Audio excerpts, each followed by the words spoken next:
Hello दोस्तों, स्वागत है हमारे चैनल पे।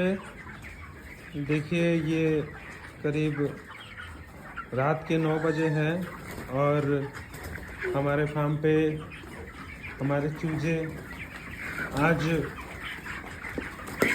22 दिन के हो चुके हैं और ग्रोथ आप देख सकते हैं। लगभग सारे बच्चे 1 केजी वजन पार कर चुके हैं। हमारे चैनल को सब्सक्राइब करें दोस्तों और हमें अपना सपोर्ट दिखाएं।